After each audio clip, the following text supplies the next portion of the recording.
दोस्तों, good morning. आज हम लोग वायर एंड केबल सेगमेंट में एक माइक्रो कैप कंपनी के बारे में डिस्कस करेंगे जिसका नाम है Delton cables. Delton cables 75 year से इस्टेब्लिश्ड हुई कंपनी है और इनको करंट में इनकी थर्ड जनरेशन रन कर रही है। अगर आप इनका पास्ट का डाटा उठा के देखेंगे तो आपको मिलेगा कि इस कंपनी का सेल्स ग्रोथ बहुत मीडियोकर हुआ करता था, शेयर भी परफॉर्म नहीं करता था, प्लस इनके जो रिटर्न रेशियो जो वो भी बिलो एवरेज हुआ करते थे। 6 से 7% ROE हुआ करता था और 7 से 8 इनका ROC हुआ करता था। लेकिन अभी करंट के पिछले 2-3 सालों का डाटा उठाएंगे तो 2-3 सालों में कंपनी ने बहुत अच्छा परफॉर्म किया है। शेयर प्राइस ने भी काफ़ी अच्छा परफॉर्म किया है और जो शेयर होल्डर्स हैं उनको काफ़ी बेनिफिट दिया है। इसके पीछे रीजन ये है कि पहले ये लोग केवल टेलीकॉम सेक्टर के लिए केबल बनाया करते थे जिसमें कि काफ़ी कम ग्रोथ हुआ करता था। उस समय पहले देखेंगे आप तो 2G 3G लाइन्स हुआ करती थी, लेकिन करंट में आज की डेट में इन्होंने अपना प्रोडक्ट डाइवर्सिफिकेशन किया है। अब ये लोग टेलीकॉम के अलावा रेलवे और EPC प्लस स्मार्ट मीटरिंग के सेक्टर में भी इन्होंने एंट्री ली है और 2-3 सालों से आप देखेंगे तो इनका जो सेल्स ग्रोथ है वो मोर देन 50% आ रहा है। इनका प्रॉफिटेबिलिटी जो पैड ग्रोथ है वो मोर देन 100% आ रहा है। ROC और ROE भी 17-18% के आसपास आ गया है। तो इसके पीछे रीजन ये है जैसे कि इन्होंने रेलवे नए सेगमेंट में एंट्री ली, जैसे रेलवे सेगमेंट है तो रेलवे के पीछे आपको भी पता होगा कि गवर्नमेंट काफ़ी पुश कर रही है। गवर्नमेंट जितने भी मेन सिटीज हैं इंडिया के सब में मेट्रो का प्रोजेक्ट लेके आ रही है और सारी जो एग्जिस्टिंग लाइन्स हैं उनको अपग्रेड कर रही है। प्लस ये लोग नए ट्रेन्स भी रन कर रहे हैं और लाइनिंग पर जो रेलवे लाइन उन पर भी काफ़ी काम कर रहे हैं। तो गवर्नमेंट अपग्रेड कर रही है पूरे रेलवे सेगमेंट को, जिसकी वजह से इनको काफ़ी ऑर्डर्स मिल रहे हैं रेलवे से और इनके जो है प्रोडक्ट डाइवर्सिफिकेशन में प्लस इनके पैट और परफॉर्मेंस में काफ़ी हेल्प मिल रही है। EPC सेगमेंट का भी लगभग यही स्टोरी है। गवर्नमेंट इनके पीछे काफ़ी पुश कर रही है। आप देखेंगे हर जगह तो रेलवे ये ब्रिजेज हैं, हॉस्पिटल्स हैं, रोड्स हैं, ये सब कुछ डेवलप हो रहा है और गवर्नमेंट का आगे विजन भी है कि बाय 2030 तक ये लोग इस सेक्टर में काफ़ी अच्छा कैपेक्स करेंगे, जिसका भी फ़ायदा इन टेलीकॉम कंपनियों को मिल रहा है। ये डेल्टन केबल जैसी कंपनियों को काफ़ी मिल रहा है।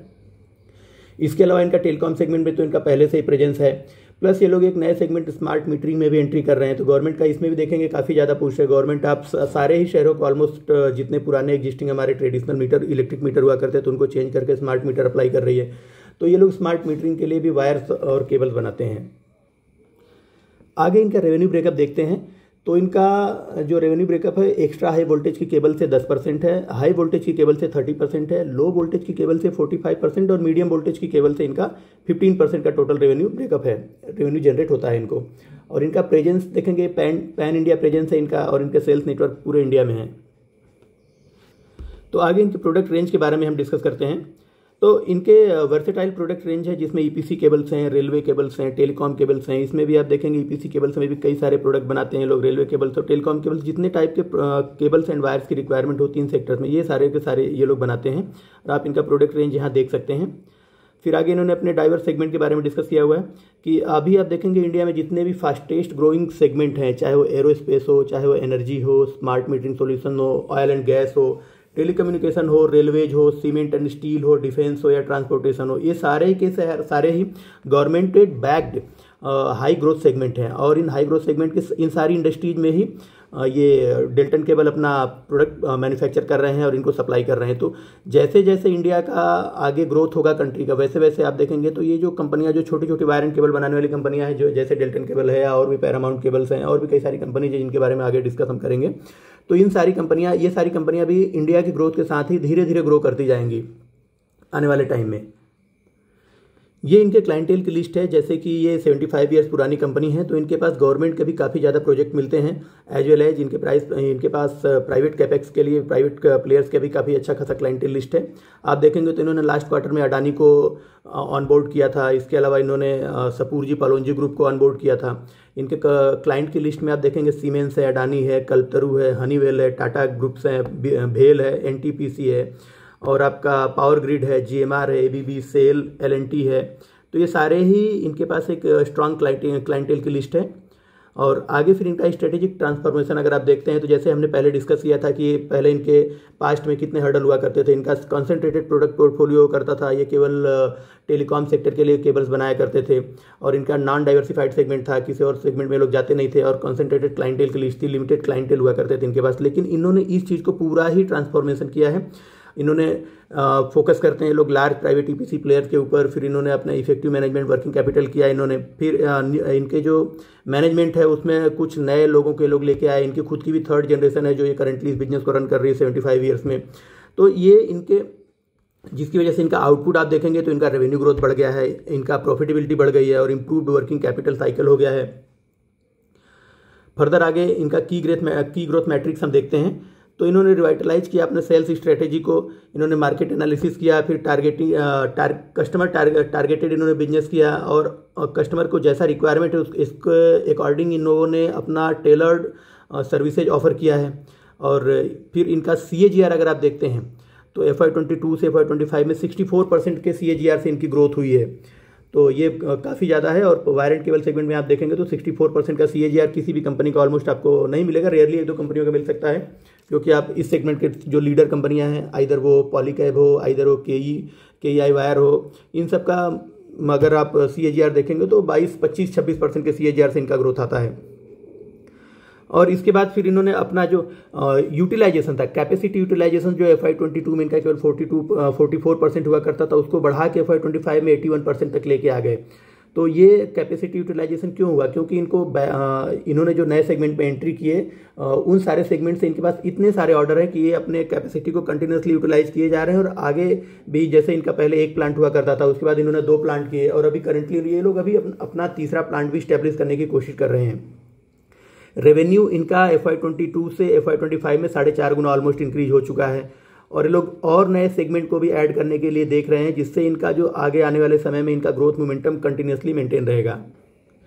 आगे इनका फोकस अपने इन्वेंट्री मैनेजमेंट के ऊपर है। ये लोग जो इनकी ऐसी इन्वेंट्री जिनमें इनको कम प्रॉफिट मार्जिन हुआ करता था, उसको ये लोग छोड़ के अभी ये लोग अपने ऐसे इन्वेंट्रीज की तरफ फोकस कर रहे हैं जो ईपीसी सेगमेंट में ज़्यादा यूज हो, जो इनके कमिंग जो ऐसे हायर स्पीड से ग्रो करने वाले बिजनेसेज हैं उनकी तरफ ये लोग ज़्यादा SKU डेवलप कर रहे हैं और उस पर ही फोकस कर रहे हैं ये लोग। प्लस इनका अपना जो पब्लिक सेक्टर क्लाइंट्स है उनको रिड्यूस करने की कोशिश कर रहे हैं और ये लोग हाई रेटेड ईपीसी प्लेयर्स की तरफ मूव कर रहे हैं। और एज वेल एज ये लोग डायरेक्ट सेल कस्टमर को करने के लिए भी अपने सेगमेंट को ग्रो कर रहे हैं। प्लस कंपनी का जो एम है वो अपने वर्किंग कैपिटल साइकिल को 100 से 110 दिन रखने का है। और करेंटली अगर आप देखेंगे तो इनका 109 दिनों का वर्किंग कैपिटल साइकिल है FY25 में, जो पहले FY22 में 218 दिनों का हुआ करता था और FY24 में 138 डेज का हुआ करता। तो ये डे बाय डे ये वर्किंग कैपिटल डेज को अपने इंप्रूव करते जा रहे हैं, जो बिजनेस के लिए आगे आने वाले समय में आप देखेंगे काफ़ी ज़्यादा इनके लिए हेल्पफुल होगा। और इनका कैश कन्वर्जन साइकिल वो 87 डेज इंप्रूव हो चुका है, जो कि पहले 214 दिनों का हुआ करता था FY24 में। तो इसमें भी आप देखेंगे काफ़ी ज़्यादा बेनिफिट्स है। ये हो क्यों रहा है? क्योंकि ये लोग अगर इनका बिजनेस का जो ग्रोथ है, इनका बिजनेस का जो मैट्रिक्स है, ये अपने बिजनेस को मूव कर रहे हैं towards the higher growth rate segments. और इनका जो कैश कन्वर्जन साइकिल है उसके बारे में उन्होंने यहाँ डिटेल से दिखाया कि FY22 में 214 दिनों का था, जो घटते घटते 87 डेज हो चुका है FY25 में। ओवरऑल इनका बिजनेस अपवर्ड डायरेक्शन में मूव कर रहा है। आप किसी भी बड़ी कंपनी का कॉन्फ्रेंस कॉल उठा के देख लीजिए, चाहे वो इधर हो जो मार्केट लीडर है पॉलीकैब या KEI वायर्स, उनका उठा के देखेंगे तो इनका कहना भी है कि आज के समय में जितने भी छोटे बड़े प्लेयर जो भी कैपेक्स कर रहे हैं, उस कैपेक्स से हम ये इतना सारा कैपेक्स करने के बाद भी हम अगले 4 से 5 सालों में हम जितना डिमांड है अपनी कंट्री में, जितना डिमांड है वायर एंड केबल का, उसको हम पूरा नहीं कर पा रहे हैं। आप अभी करंट अगर पॉलीकैब का करंट कॉन कॉल सुनेंगे तो उसमें उनके मैनेजमेंट ने बोला भी है कि जो पहले हम 800 करोड़ से 1000 करोड़ का कैपेक्स किया करते थे, अभी की डेट में उन्होंने अनाउंस किया कि हम 1600 करोड़ का कैपेक्स करेंगे पर ईयर। और इसके बाद भी वो उस डिमांड को फुलफिल नहीं कर पा रहे जो डिमांड उनको आ रही है सामने से। तो इनका भी ऐसा ही मैनेजमेंट ने ऐसा ही अप्रोच अपनाया है। ये जो है फ्यूचर ग्रोथ में ये लोग एसेट लाइट अप्रोच को अपना रहे हैं। एसेट लाइट मॉडल क्या होता है? मीन्स कि पहले ये लोग एक लैंड को खरीदते थे, फिर वहाँ अपना प्लांट लगाते थे, उस प्लांट में फिर प्रोडक्शन शुरू करते थे, तो इसमें इनका काफ़ी पैसा खर्च होता था। तो इन्होंने अभी एक नया एसेट लाइट अप्रोच अपनाया। एसेट लाइट अप्रोच में इन्होंने क्या किया कि उस लैंड को भी खरीदने की बजाय लीज पर लेंगे, लीज पर लेकर के उसमें अपना मशीनरी सेटअप करके प्रोडक्शन शुरू कर देंगे, जिसकी वजह से क्या होगा कि इनके ऊपर ज़्यादा बर्डन नहीं पड़ेगा लोड और इनका प्रॉफिटेबिलिटी भी काफ़ी ज़्यादा इंक्रीज होगी। अगर इनका जो एसेट टर्नओवर अगर आप देखेंगे 6.3 हुआ करता था FY22 में, जो बढ़ के FY25 में 13 हो चुका है। प्लस इनका कैपेसिटी यूटिलाइजेशन जो 44% हुआ करता था FY22 में, वो FY25 में बढ़ के 81% तक पहुंच चुका है। आगे इन्होंने अपने ग्रोथ का गाइडेंस दिया है मैनेजमेंट ने कि FY24 में इन्होंने 400 करोड़ का रेवेन्यू जनरेट किया है, जो FY 2030 तक इनका 2500 करोड़ का रेवेन्यू गाइडेंस का इनका टारगेट है। तो मीन्स अगले आने वाले 5 से 6 साल के अंदर ये लोग 400 से सीधा 6 गुना हो जाएंगे, 2500 करोड़ तक पहुंच जाएंगे अपना रेवेन्यू। तो अगर इसका ग्रोथ का इस मैनेजमेंट की गाइडेंस के अकॉर्डिंग अगर आप ग्रोथ का CAGR निकालेंगे तो लगभग 37 से 38% के CAGR से मैनेजमेंट गाइड कर रहा है कि आगे ये ग्रोथ करते रहेंगे। आगे इनके मैनेजमेंट ने बताया है कि जो इंडस्ट्री है वो 9.7% के CAGR से कंटिन्यूसली बढ़ती रहेगी और 2028 तक बढ़ती रहेगी। और आगे जो मार्केट है वो भी पूरा शिफ्ट हो रहा है अनब्रांडेड से ब्रांडेड की तरफ। करंट में FY 14 में अगर आप देखते हैं तो 61% ब्रांडेड हुआ करते थे और 39% अनब्रांडेड या non branded cable and wire sale हुआ करते थे मार्केट में। लेकिन अभी FY 24 में FY 27 तक मैनेजमेंट को एक्सपेक्ट है कि ये मार्केट शेयर शिफ्ट होकर 80% ब्रांडेड हो जाएगा और 20% केवल बचेगा जो अनब्रांडेड प्लेयर्स हैं उनके लिए। आगे इन्होंने अपने सेगमेंट के बारे में डिटेल बताया हुआ है कि इनका जो वोल्टेज, ये लोग क्या है करते हैं कि high voltage, low voltage, extra high voltage और एक्स्ट्रा लो वोल्टेज और मीडियम वोल्टेज सारे उस तरह के वायर एंड केबल बनाते हैं। तो एक्स्ट्रा हाई वोल्टेज से इनका जो मार्केट शेयर है वो इनका 10% है इनका रेवेन्यू, प्लस लो वोल्टेज से 45% का इनका रेवेन्यू जनरेट होता है, मीडियम वोल्टेज से 15% और हाई वोल्टेज से 13% इनका रेवेन्यू जनरेट होता है। इस स्लाइड में आप इनके कंपनी की जर्नी के बारे में देख सकते हैं कि 1957 में कंपनी स्टैब्लिश हुई थी। फिर इसके बाद इन्होंने 91 में इसरो को अपने वायर्स एंड केबल्स बेचने शुरू कर दिए। फिर 95 में इन्होंने रावत भाटा एटॉमिक पावर स्टेशन को भी सप्लाई करना शुरू किया। फिर 2002 में इन्होंने दिल्ली मेट्रो को भी पावर केबल सप्लाई करना शुरू कर दिया। आगे इनका कंटिन्यूसली जर्नी कंटिन्यू है। आगे हम इनके फाइनेंशियल के बारे में थोड़ा डिस्कस कर लेते हैं। तो जो इनका रेवेन्यू ग्रोथ है ईयरली देखेंगे तो 76% से ग्रो हुआ है और क्वार्टर Q4 वर्सेस Q4 देखेंगे तो 52% की ग्रोथ आई है। सेम इबिट्टा में भी देखेंगे तो ईयरली इनका 55% का ग्रोथ आया है और Q4 वर्सेस Q4 देखेंगे 76% का ग्रोथ आया है। आगे इनका कहना है कि जो इनके 2 प्लांट है, प्लांट 1 और प्लांट 2, ये 81% की कैपेसिटी यूटिलाइजेशन पर रन कर रहे हैं और इनका जो मेनली रेवेन्यू है वो EPC सेगमेंट, रेलवे से ही इनका major chunk of revenue generate हो रहा है और टेलीकॉम प्लस अदर सेगमेंट से बहुत कम जनरेट हो रहा है। उसका इन्होंने परसेंटेज वाइज बाइफर्केशन भी दिया हुआ है कि इनका EPC से 43% रेवेन्यू जनरेट होता है, रेलवे से 45% रेवेन्यू जनरेट होता है और केवल 11% रेवेन्यू इनका जनरेट होता है आपका टेलीकॉम प्लस अदर सेगमेंट से। तो आप इस बाइफर्केशन के अकॉर्डिंग भी देख सकते हैं कि इनका पहले जो 3 साल 4 साल पहले जो इनका ग्रोथ है वो नहीं इसलिए आया करता था क्योंकि केवल वो टेलीकॉम केबल बनाया करते थे। लेकिन जब से इन्होंने EPC और रेलवे को भी अपना सर्विसेज सप्लाई करना शुरू किया तब से आप देखेंगे इनके बिल्कुल ही इनका पूरा ही टर्न अराउंड हो गया इनके बिजनेस का। और इबिट्टा के बारे में हमने डिस्कस कर लिया कि 55% ग्रो हुआ है ईयरली और 76% ग्रो हुआ है क्वार्टरली। और इनका इबिट्टा मार्जिन भी बढ़ा है जो अभी 8% है। लास्ट FY 24 में इनका जो इबिट्टा मार्जिन है 6.9% हुआ करता था। तो इबिट्टा मार्जिन भी अप हो रहा है जिसकी वजह से आप देखेंगे इनका प्रॉफिटेबिलिटी भी अप होगा। प्रॉफिटेबिलिटी अप होगी तो इनके सारे जो रिटर्न रेशियो जो आइदर वो PE रेशियो हो, आइदर वो ROE हो, आइदर वो ROC हो, सारे ही अपवर्ड डायरेक्शन में जाएंगे जो कि बिजनेस के आगे के फ्यूचर पर्सपेक्टिव को शो करता है, फ्यूचर ग्रोथ को दिखाता है। आगे इनका प्रॉफिट आफ्टर टैक्स अगर आप देखते हैं तो प्रॉफिट आफ्टर टैक्स इनका Q4 वर्सेस Q4 डाउन रहा है क्योंकि मैनेजमेंट का कहना है कि जो रॉ मटेरियल के कास्ट है वो काफ़ी बढ़ गए थे, कॉपर की कास्ट काफ़ी बढ़ गई थी। और आप किसी का भी कॉल सुनेंगे, पॉलीकैब ने भी सेम यही बोला और KEI वायर्स ने भी यही बोला था कि जो कॉपर की कास्ट है वो बढ़ जाने की वजह से इनका जो है प्रॉफिटेबिलिटी पर काफ़ी फर्क पड़ा Q4 में। लेकिन अगर इनका ईयरली आप देखेंगे तो ईयरली इनका जो पैट ग्रोथ हुआ है वो 40% का आया है FY 25 में कंपेयर टू FY 24। और ये तो एक शॉर्ट टर्म इम्पैक्ट था। आगे ये मैनेजमेंट का कहना है कि आगे ये मैनेज हो जाएगा। और Delton posted 23% ROE and 17% ROC for the FY 25। आगे इन्होंने अपने ऑर्डर बुक के बारे में बताया है कि इनके पास 300 करोड़ के ऑर्डर हैं जिसमें मेनली ऑर्डर EPC सेगमेंट से आए हैं। आगे इन्होंने अपने कैपेक्स के बारे में बताया है कि इन्होंने एक नया प्लांट एक्वायर किया है 60,000 स्क्वायर फीट का लगभग, जो कि हरियाणा में है और ये प्लांट जून 2025 से ऑपरेशनल हो जाएगा। उनके रेवेन्यू जनरेट होने शुरू हो जाएंगे।